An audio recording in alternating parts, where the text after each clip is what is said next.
bring anyone forward. But actually, as an output of that, 5% of patients says we don't want our surgery any longer. So we had that ability as well to remove them from the waiting list. But actually, we further extended on in December 21, where we started to look at the outpatient element to say, actually, do you still need to be seen? And it was a very easy way of doing it through something called Quick Question. And I've got some examples of both to show you today. But actually, to date, we've removed just over 10,000 patients from our waiting list, but just by a very simple technique of just checking in with them to see if they still need to be seen. And everyone will be aware there's that national 12-week RTT validation that's required, and we use Quick Question for that with good results. And usually about anything between 3 and 5% of patients will come off the waiting list. So big numbers can come off. But as I mentioned, we've also gone one step further. We've said, well, if we can do it for new patients and inpatients, why aren't we looking at follow-ups? We know 2/3 of our clinics are full of follow-up patients. So again, we've run some pilots with areas such as TNO and ENT. And actually, we found 11% of the patients that responded to us said, actually, I don't want to be seen, with over half of those then saying, put me on PIFU, and actually, I'll come back to you if I've got a problem in the future. So we've decided to further explore that, because there's real opportunity if we get on top of our follow-ups. Then, of course, we decongest our patients and make that space for the RTT patients as well. So we are looking at our waiting times, both RTT and non-RTT, as to how we can reduce generally. If you can just pop to the next slide, please, Laura. So in terms of how we do it, so there's a couple of different models, as I said. Assessment forms. So an assessment form really gives you the ability to ask a patient multiple questions, and generally for validation it can be non-clinical, but the caveat always is, actually, if you ask a patient a question and give a free text box, you've got to really be careful about what they're putting back. So although we ask patients, do they still need to be seen, and check in on them, quite often a patient will say, I'm running into trouble. So it's really important, if you're going to go down the validation route, that you keep an eye on those patient responses as well, not just the ability to remove patients, because we do get some real valuable information back. But how assessment forms work, that's the really detailed assessment, multiple questions. And again, that can trigger other responses and other questions. So it's a nice way of really checking in around the safety, around how people are feeling, and also do they still require that appointment. And that can be done through text messages and emails. So we've got an integration with DrDoctor. They're directly integrated with our PAS. So we can generate a list of patients, and actually those patients get SMS and emails with that assessment form through a URL link. Because we've got an integration, the assessment forms come back then through the DrDoctor portal, and that gives us the ability to download. And more recently, as part of another project, we've now got a direct integration with our clinical portal, which is our patient record, which allows us to get any information coming back through assessment forms directly into our patient record, which has been a real positive for us. But what's also good is when we're using assessment forms, we can actually see when patients don't respond. So it's really important, and you'll feel a thread throughout everything we're going to talk about today, is that whilst we'll get a number of patients respond through assessment forms, there's going to be a number that don't. And what's really nice with how the system's built on DrDoctor is you can actually see who's responding and who isn't, and that sort of intervention, if you want to go that one step further, to say, actually, I need to speak to these patients because they may be part of the digitally excluded group. So we use DrDoctor for that particular purpose. If we go on to the next slide, you will see what it looks like. Thank you. So this is the assessment form. As I said, we've got a direct integration, which means we can have patient information on there. We can also look at waitlist identifiers, etc. And you will see there's a number of questions. We always give an intro as to why we're doing it, why are we contacting our patients. And the last check we undertook with DrDoctor, we've contacted over 5 million patients so far. And the great news is generally feedback's really positive, but it's about the effort to actually explain why we're doing this, why do we want this information from you, and giving them the confidence in the product. So we spent a lot of time speaking to patient groups, but also communicating to our patients through social media, through their outpatient letters, just in case they don't undergo digital. So it's really important for them to start to get the confidence that actually when we're contacting them, it is UHB. We're using DrDoctor as a supplier to communicate. And the feedback we've been getting has been fantastic. We get about 55% response rate for any type of form that we send out to them. So that's what assessment form looks like. As I said, it's quite detailed. We don't use it for everything. We use it when we want to gather more information. If we pop down to the next section though, Laura, we'll get on to quick question, because in reality, that's what we use it for most. So quick question is simply that we are going to ask the patient a quick question, and usually gives an overview again of why we're asking you this question, why we're making contact, and we have the ability to ask one question. And usually that question is, we're just checking in to see, do you still need to have your appointment? And that gives us various options. It's usually yes, no, or unsure, and again allows us the ability to respond to patients. But what's really great about this is we can reach thousands of patients in minutes. In fact, actually, one digital notification can reach 10,000 patients. Now, we're a little bit more sensible than that. We don't send out blanket messages. We send out very bespoke messages. So if we say you're on a general surgery list, we're checking in on you, then actually that notification says you're on a general surgery list. We just want to make sure how are things going, etc. Because the last thing we want is patients coming back saying, well, what list are you talking about? We know patients have multiple referrals in the system, so we make it quite bespoke. And it's something called a campaign. So if we want to run a campaign, which we do for the 12+ week patients, we can reach out to usually up to 30,000 patients to say, actually, we're just checking in on you. And it does take about 6 to 7 hours for Sharon, who works on the DrDoctor product with me, to go into individually, specialty wise, make sure that those patients have easy access to the information and know which specialty we're talking about, because that's really important for them. So whilst I say it's very quick, it's very, very quick compared to phone calls. There is still a little bit of effort involved, but the reach is significant. And of course, what's important is that feedback from patients. So you'll see what we give is we give site specific. We are a 4-site organisation. So we tell patients which site we're talking about. We tell them which specialty. We also tell them whether it's about their new appointment or follow-up appointment. So we're really quite specific with them. Again, what's really important is we need to make sure that patients have contact details. So again, when we talk about how we manage it, whilst we may not give a phone number to start with, we always give, when we send that reminder out, a phone number, so that if patients say, actually, I don't want to respond digitally, they have that opportunity to ring through to the service and say, I've got this message, can I talk to someone about it? And again, that's important when it comes to reaching everyone, not just those digitally enabled. But to date, for quick question, we have contacted 330,000 patients. We've had over 55% of patients respond. Again, our patients are getting very used to responding to our questions. We don't just use quick question, we use a number of different products. So they really quite enjoy it, if I'm honest with you. And again, we've had over 10,000 patients removed. Okay, right, Laura, next slide, please. And these are the examples. As I said, it's quite bespoke. So what you'll do is you'll send an invite message out. Now, it's the invite message that costs the money. We do it on fragments.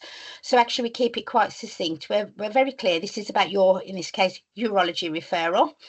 And it asks the patient to visit the portal, which is delivered by a URL link. And it also gives a time frame we'd like them to respond to. What then happens is when they go into the URL link, they're given even more information, because actually that's contained within the DrDoctor portal. So we let them know they're on a waiting list. We let them know we're checking in and we're just confirming whether they still need to be seen. And you will see that they're guided to say either yes, no, or unsure. And that's configurable. So, for example, if unsure, we can actually say to the patient what's going to happen next. If you're unsure, we'll ring you. If you're unsure, you'll still remain on your waiting list. And we decide what the content of the message is. It's completely configurable by UHB, and we decide how the campaigns are going to run and who they're going to go to. And as the patient responds, then they get a confirmation message back, just confirming next steps for them. If we move on, so most people use for new outpatients, but as I said, we're pushing that boat further. We want to actually reduce our follow-ups as well. So on this occasion, these are the orthopedic patients that we contacted. And again, intro message to say we've got a question for you. And then it starts to talk about the fact that they're on one of our waiting lists over at one of our 3 hospital sites at the time. What we done here was, when it says unsure, we start to talk to them about actually PIFU, and we give them links as well to say, before you make a decision, have a look at our website, see if it's for you. And that gives all the patient information around what they can expect if they are put on a patient-initiated follow-up. Now, before we started doing that, most patients, if they're unsure whether they needed to be seen, would generally say, yes, I need to be seen, because they were frightened of letting that outpatient appointment go, and that's understandable. when we started to introduce PIFU, we gave patients the confidence that actually we'll pop you onto PIFU. Again, the service can decide 6 months, 12 months.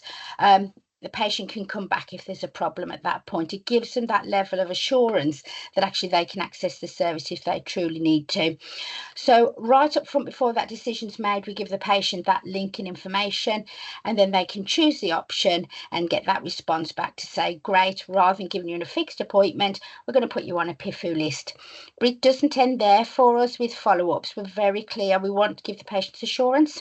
So actually we'll write to patients to confirm their decision. If they're coming off the waiting list and going on to PIFU, we also give them patient information leaflets. And actually the very next day when they're added to PIFU, they also get a DrDoctor digital notification to say, hey, you're on PIFU. If you want to initiate your appointment, this is how you do it. So it's that wraparound care, really. It's that communication and that governance for our patients. If they say, no, I don't need to be seen yet, but actually I may do in the future. And we've found that about half of our patients who say actually we're not sure, about half our patients come off the list basically requesting PIFU. So that seems to be working well. As I said, we've had anything between 11%, we have gone up to 18% at one point of follow-ups, with always about 50 to 55% saying actually I'll go on to PIFU instead. So some nice support there for our patients. If we move on to the next slide. And again, what I like to see about how this product is set up is I can actually see the various campaigns. So you'll see we do them individually. You can see we contact patients by the thousands actually. So one message, for example, plastic surgery sent out to over 1,200 patients.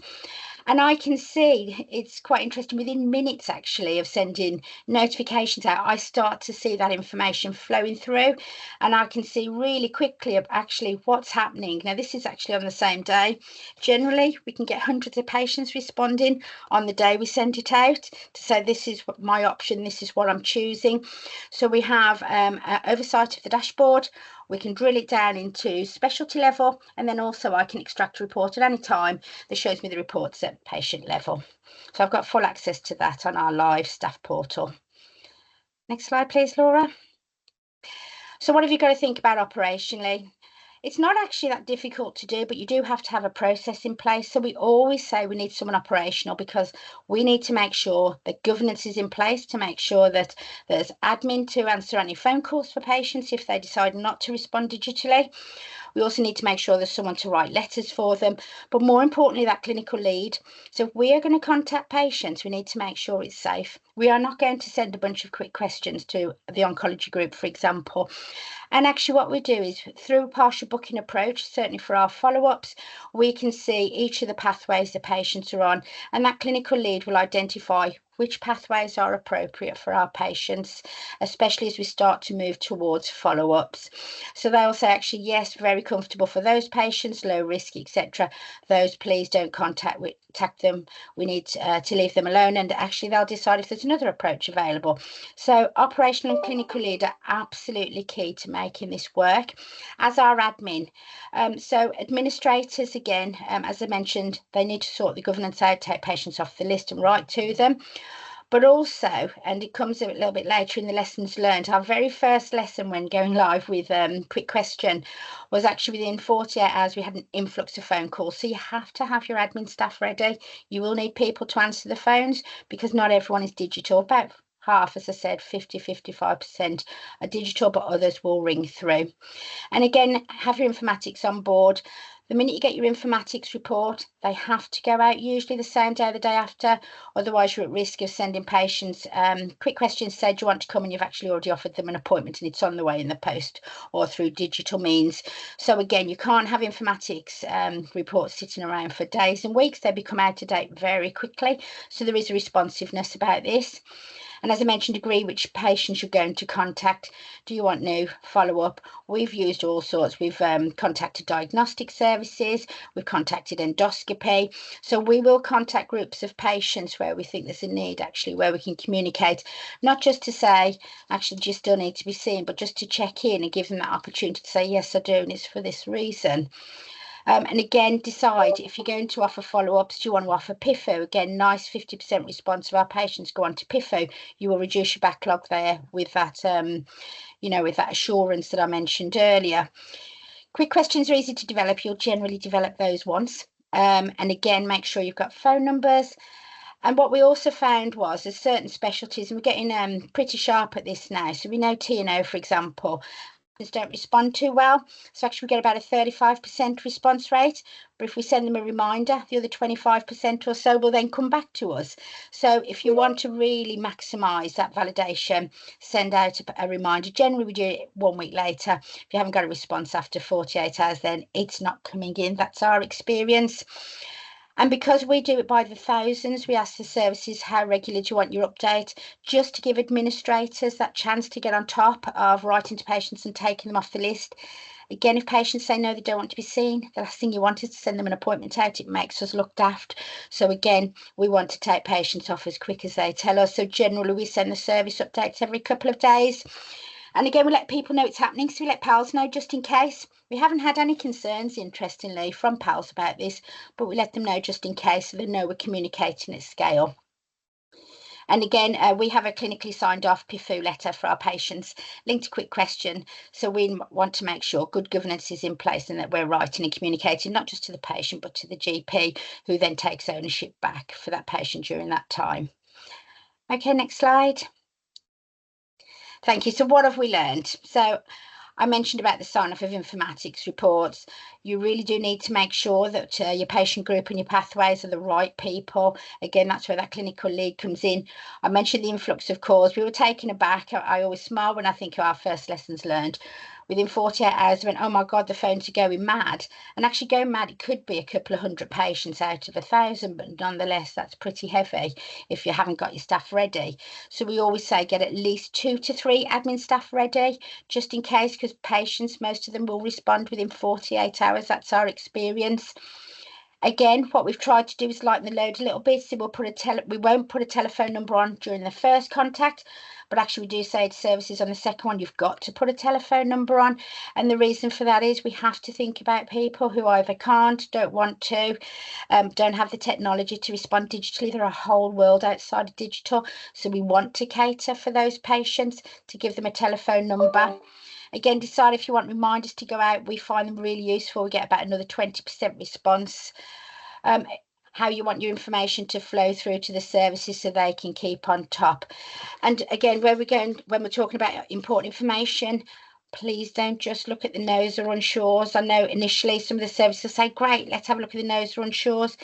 You'll be surprised what information some patients give you because they've got a free text box.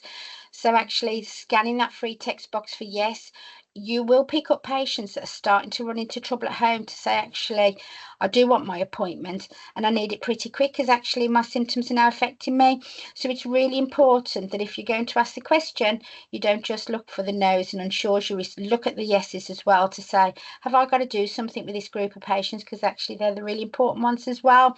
So please use that. That is a really important lesson because we have had some patients that we've acted on quite quickly to provide support for them just through this process. And again, make sure you've got a clear process for moving patients off the waiting list. I mentioned earlier, what we don't want to do is we don't want reputational damage. Why have the hospital asked if I want my appointment? I said I don't, and now they've still sent it. So again, it's really important that is slick and arranged up front.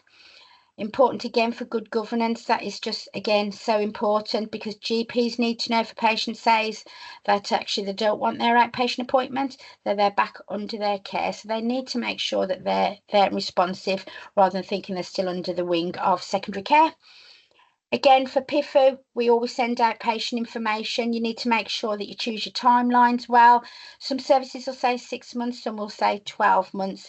But again, that's something we communicate with the patient to start with so they can make that informed decision. And not just that, quick questions, not just for outpatients. So as I said, we've used it for new and follow-up, but likewise, we've used it for ultrasounds. We've used it for inpatients, endoscopy. So we've really expanded the scope because actually, if you don't ask, you don't know. And generally, we get at least 3 to 5% of patients coming off list for diagnostics and for new patients. And that actually doubles when it comes to follow-ups. And again, the communication is just so important. Explain why we're doing it. We haven't received any complaints to date, and we have contacted thousands of patients, but we thought very carefully about how are we going to ask our patients and why were we going to tell them the reason we were contacting them, especially when some of them may be sitting at home waiting for that valuable appointment.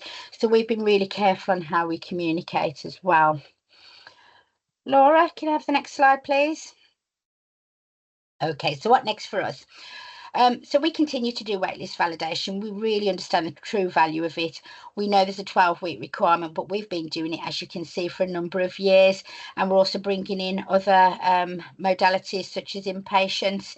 It is slightly manual at the moment, but we were successful last year at gaining funding for the e-meet and greet product. That's working with DrDoctor again, and we are putting automated waitlist validation in. We're expecting that in around October, November, where that automation will actually take over, where the computers will be sending it out automatically rather than the individual. So we've built that into a new package that we're developing with DrDoctor. And again, we're looking at whole order book cleansing. We're not looking at just pockets. We're really going to be focusing on follow-ups. We've got about 15 specialties working with us at the moment, and that's so that we can actually really truly understand the patients that need to be seen and safely discharge those that are happy their care has been completed. I think that's there we go. Thank you, Laura. Over to you. Thanks, Teresa. I just wanted to highlight that there's a lot of work going on at UHB, but we've also been working with lots of other organisations, and I've had a quick look at who's joined the call, and I recognise a few names and organisations. So towards the back end of last year, we worked with NHS England to grant access to quick question and assessment forms to support waitlist validation efforts. And we saw some really big numbers in the space of a few months. We have published a report, so I won't go through the detail on the call just in the interest of time. But if you are interested, there's some more information on our website. If you go to DrDoctor.co.uk/waitlist-validation, and there's a report that you can download there. One thing I would like to discuss on this call, though, is as part of this, we sought patient feedback. And what we found with one organisation is that actually patients found it really easy to use. We had some very positive results. Even a small questionnaire around waitlist validation, patients felt engaged in their care as a result. And very interestingly, we found that a large proportion of patients were very happy to be involved in their care digitally, providing that information online. And some of the most common reasons for patients wanting to do this is that it saves them time, it reduces the inconvenience for them. So that's a snapshot of what's available in the report. My next slide is, do we have any questions? And I've seen quite a few come through the chat. I think we should cover off a couple and maybe follow up on email, because just in the interest of time. So the first question was around spam, and it's very true. What we do is we work with organisations to make sure that comms package is in place, so patients are aware of what is going to be coming to them if they have a look on the organisation's website. As part of this, it's really thinking about how you tailor the message so that it's clear to the patient that it's come from the organisation and they can trust it. For all DrDoctor trusts, they have the same mobile number. So if you were to search that number, you'll find lots of resources relating to DrDoctor further installing that trust. But I think what Teresa's really illustrated in that presentation is it's about the patients that don't click on this and respond. There's a process that's developed to ensure that every patient is supported, but those that are digitally enabled have that process accelerated. There's a couple of other questions around languages. The portal is more recently available in Welsh. We are exploring other languages. However, it is quite difficult to present different languages because of the complexity of medical terminology. So Welsh is one that has been prioritised, as lots of our organisations have patients that speak Welsh and English. And I think what I'll probably do is follow up with some of these questions either at the end or via email, just because there's quite a few there and there's a few other aspects to cover, if that's okay. So I'm just going. Yeah, go ahead, Esther. So I think we can give some time to questions. If anyone wants to come in, we can use like 10 minutes to pick on their questions, if that's okay. So does anyone want to come in with questions? Otherwise, we can take some ones that are sort of liked more than others. So one of them is around if patients ask to be removed from the waiting list, do you send for clinical review before discharge? I think that's an important question that you might want to speak on.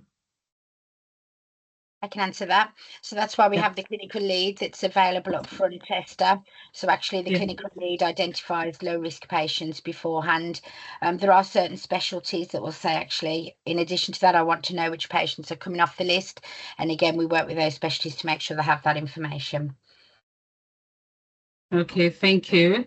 I think there's another one around what sort of resources has it required to manage the workload for managing the responses. It's got 7 likes, so would you want to answer that for the team, please?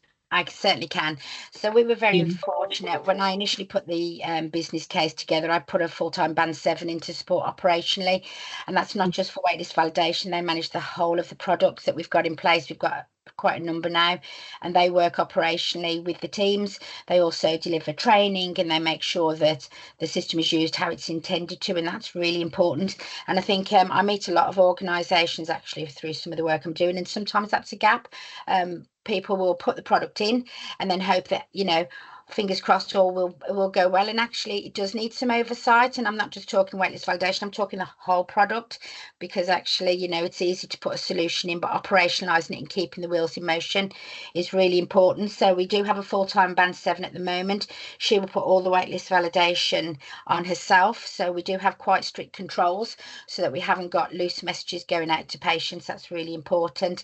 And again, we filter that information back then to the specialties. So when we're doing an RTT 12-week validation, it goes to our operational performance team, and they have a group of staff that are waiting and ready, so it is sequenced in a timely way.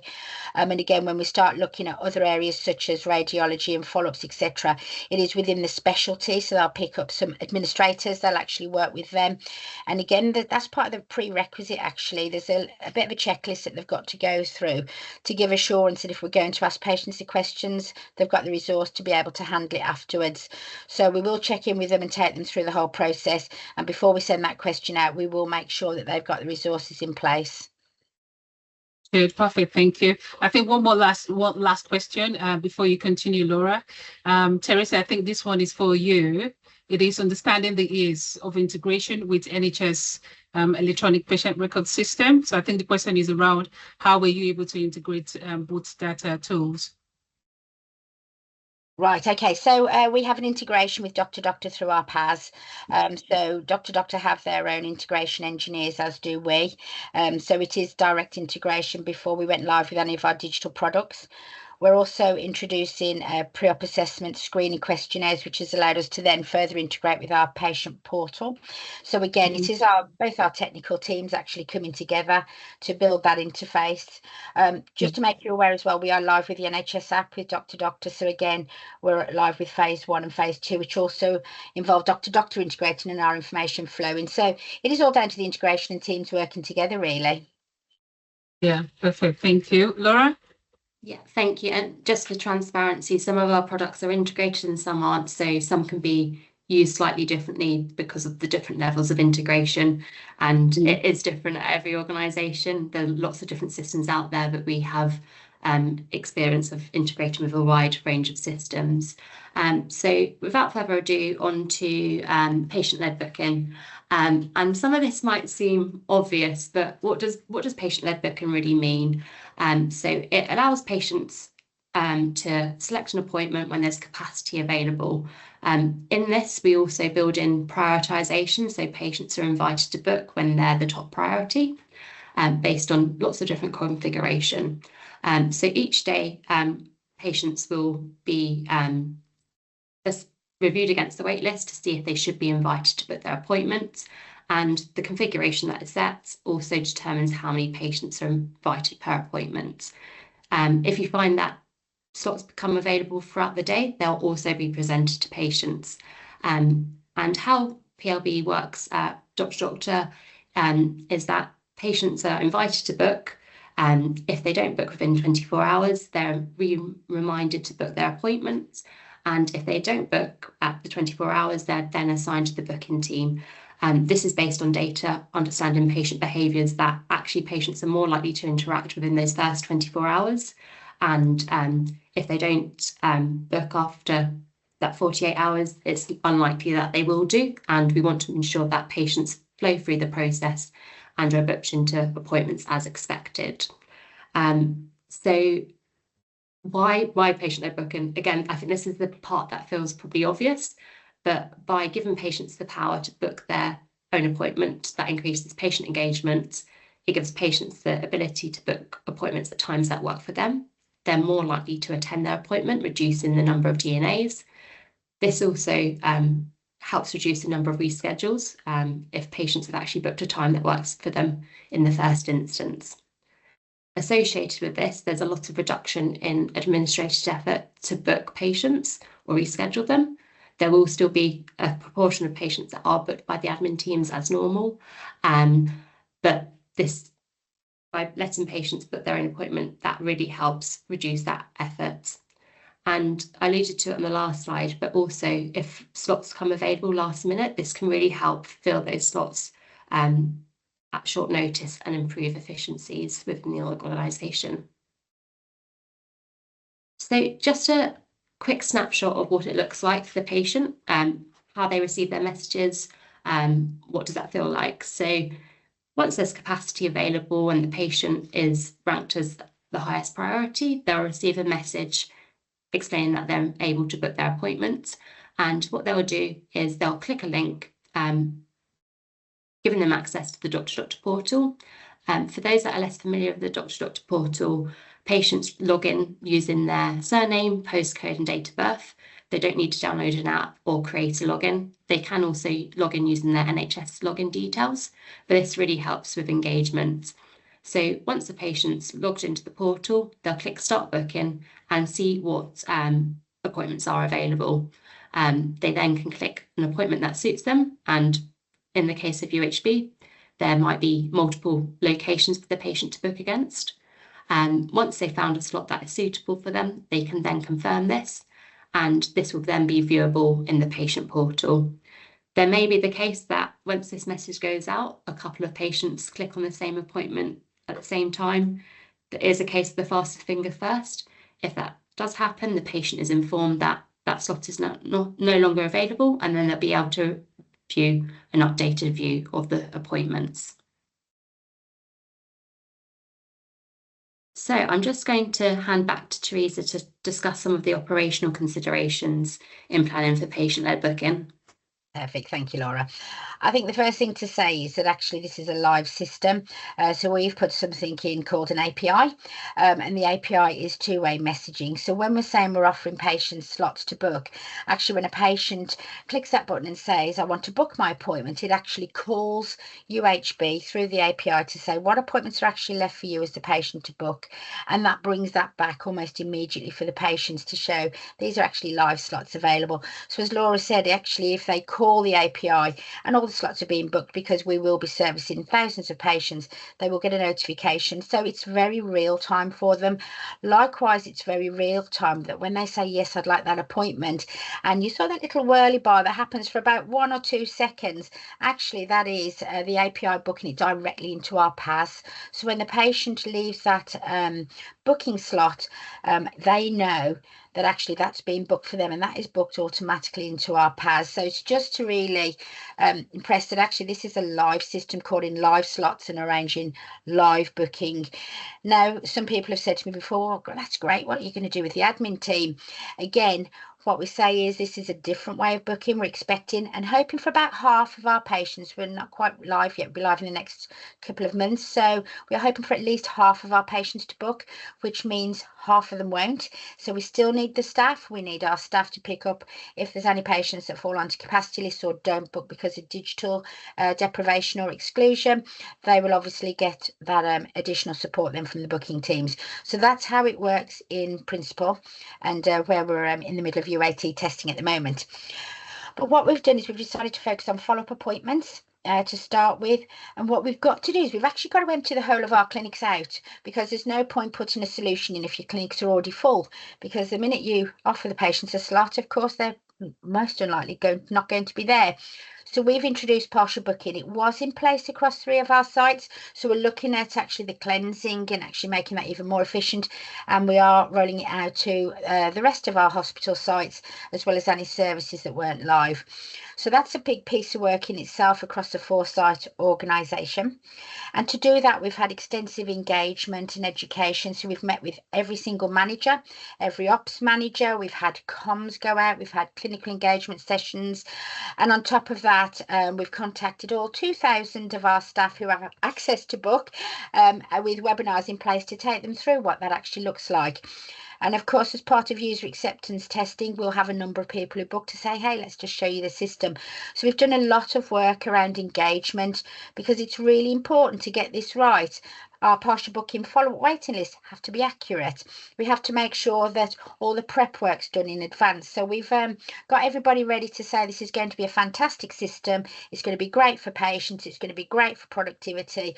But the payoff is you've got some work to do to actually get it. So if we go on to the next slide, please, Laura.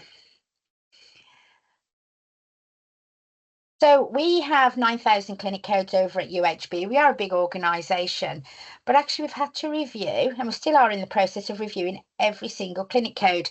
So we've actually, sectioned it down to say actually where's the quick and easy wins. So we started looking at clinic codes that are no longer in use. So we closed down 2,000 of those clinic codes. But what we've had to do is we're rebuilding clinic codes to make sure capacity is accurate, because of course we're asking a computer to do what a person used to do. So every clinic code's out for review with the services. They've got to say, yes, it's built to the right capacity. Yes, I can see that number of patients. And also actually what consultation medium it is, because when we build and send information out to our patients, we will tell them this is a telephone consultation. And actually when they call our API to say I want a live appointment, they will only get telephone appointments come back. So again, all of that has had to be hard coded in the back of the system so that the computer will do it and send the right appointment information back, no matter what the consultation medium. And again, what we've done on top of that is we've looked at our partial booking work list. So as we're putting follow-ups on, we have to identify you're a telephone consultation. And in return, these are the clinic codes that all offer telephone consultations, and link those back up. So when the computer goes and offers those appointments, they can see that these are the telephone patients and these are the telephone slots. So you can see actually just baselining and getting patient-led booking ready is a big task, but actually with great rewards. But what we have undertaken as part of our review, so we've been working on this quite a while now, is actually we do know we've got duplicate appointments in there. We know that actually if you don't book correctly through partial booking and you find it another way around, which some staff can do, let's be honest, that can happen. We do not want to confuse our patients. So again, we're cleansing, we're looking at all of our duplicates to make sure that are they correct, because some patients will have multiple appointments. Others, it is a booking process issue. So again, lots of education with our staff to say, actually, if you don't book in the correct way, this is the outcome for the patients. And that's absolutely not what we want to do. We want it to be a benefit to our patients. So we are doing a lot of baselining work. Laura, if we can go to the next slide, please. And I think this really says it all. So at the moment, we've got a human. We've got our lovely booking coordinators who may see a clinic that's booked with capacity for 40 patients, but actually knows consistently they can only see about 25. That human will use their own intelligence to make sure that only 25 are sent for, hence the clinic code review, because actually what we're asking for is we're asking the computer to say, these are the slots available, these are the slots we're offering out. We're going to keep some back for patients who don't book digitally, and we're going to offer some for digital, but the computer's going to do it. So actually now our human intelligence and actually knowing those funny quirks on how people work, that's going to go. And we've got to make sure that every clinic code and every partial booking work list is accurate, and what we offer out to the computer and then subsequently to our patients gives them reliable data coming through. So again, that's a really important part. I love this slide because it just gives you a real feel for what we're trying to achieve. So let's move on to the next slide around our challenges. So again, Big piece of work operationally, really important to sell the benefits to operational teams of what gives them a headache at night. It's our waiting list, it's having to find space. This will give it, but actually in turn, you've got to make sure that actually all your ducks are lined up, all your clinic codes are lined up. You need to also say who's suitable for patient-led booking. Not everyone will be. So already we've got areas such as HIV, for example. We run a big HIV service. Our patients do not want notifications going to them saying book your HIV appointment, but yet actually huge numbers of our service says this would be fantastic for our patients. But in line with everything we do, we need a booking algorithm, because that takes into consideration what's going to be open for digital versus what's going to be open for the patients that aren't at digital, either because they choose not to, can't, or because the service has said actually it's not appropriate for my patient group. And partial booking gives you that. It gives you a pathway level profile that shows you which patient groups are in there, and again that allows for the service to say it's appropriate for this group of patients, but actually please leave those for us to book as we would normally. Again, data quality checks are really important. That's not going to finish when we go live. This will be a consistent, because actually everybody has to make sure that we keep the data cleansed so patients don't get any offers when they've already got an appointment in the system. We've also had to look at the rollout plan. Again, this is brand new to all of us.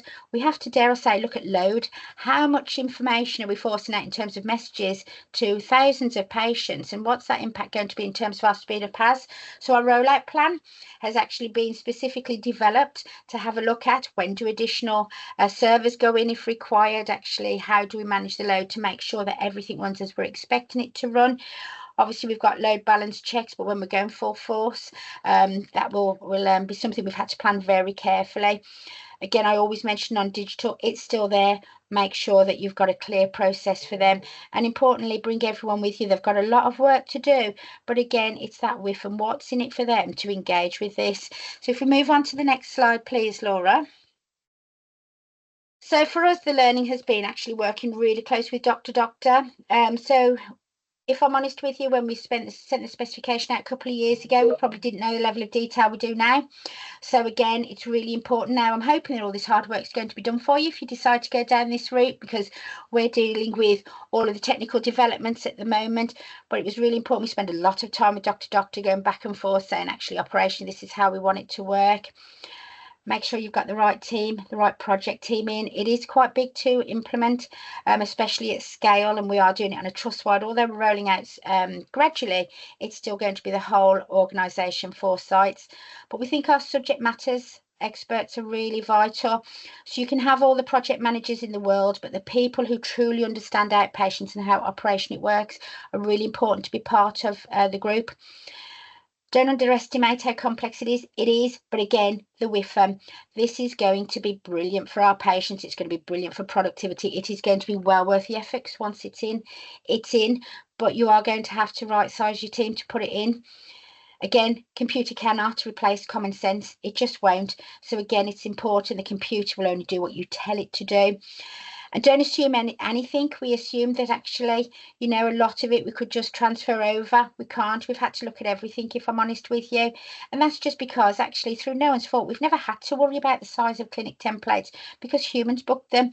We've never really had to worry about booking algorithms because we've got someone so specific that works with the services. They know how their consultants like to work. And whilst it's, you know, documented, it's maybe, you know, we need it far more detailed now to tell the computer. So again, you are going to look at everything in outpatients as you implement this. Do you want to move on, Laura, please? So engage your patient groups early. We've been talking to our patient groups for a few years. As soon as we went live with DrDoctor, every product we go live with, we go in and talk to our patient groups and say, what do you think? They've been fantastic, actually. They give us, you know, all of their wisdom, how they feel as a patient. We've got all sorts of members, those that's digitally enabled, those who actually don't like digital at all and really challenge, which is fantastic because we need that, because we've got a lot of patients who aren't digital. So we engage our patient groups and also our staff. Our staff have known about this for a while. We've been shouting and saying, great, we've got something brilliant coming. This is what we need you to do, but look what you're going to get in return. So make sure if you're thinking about doing this, start it now. Again, you need to make sure you've got a sound process to manage patients who are not digital. I can't, again, impress that enough. there's going to be about half your patients who aren't going to engage. You need that to be as important as the patients who do engage in terms of process and making sure you capture all of those. Now, as I said, we're not finished yet. We're still in the middle of UAT. If you go on to the next slide, please, Laura. In reality, we're in the final stages of UAT. I have no doubt we will have more learning to share with you once we go live. But as it stands at the moment, we're in the final stages of testing. We've got our rollout plan. We're starting small just to get a feel for how things are. Small services that are very, very engaged. And then we'll start to move to the bigger specialties thereafter. I think that's it from me, Laura. I don't know if you've got anything else to add. Thanks, Teresa. That was really, really helpful. I can see there are quite a few questions in the chat again. I know a lot of people probably have to drop off now because we're out of time, but very happy to follow up with some of these on email. I think I'll try and take a few now, but I think quite a few of the comments, I think, Teresa, you've answered them in some of the presentation. It's around creating that capacity. It's implementing a partial booking approach so that there is capacity when patients go to book, and also that education piece around not booking those slots as they would be typically, training the teams and understanding the implications of actually if you book patients into those, it creates more work or patients aren't able to book themselves. Let me just... Laura, I think we're out of time now, as you pointed. So perhaps we'll do an email where we answer some of the burning questions and then send the slide deck to everyone on the call today. This is recorded. You will be pleased to know. So we're going to have that on our website as well, and populate the link to the video so that everyone can watch at their spare or forward to other colleagues. So thank you very much, Laura and Teresa, and to everyone for joining the call today. See you soon. Thanks very much, all. Take care. Thank Bye. you.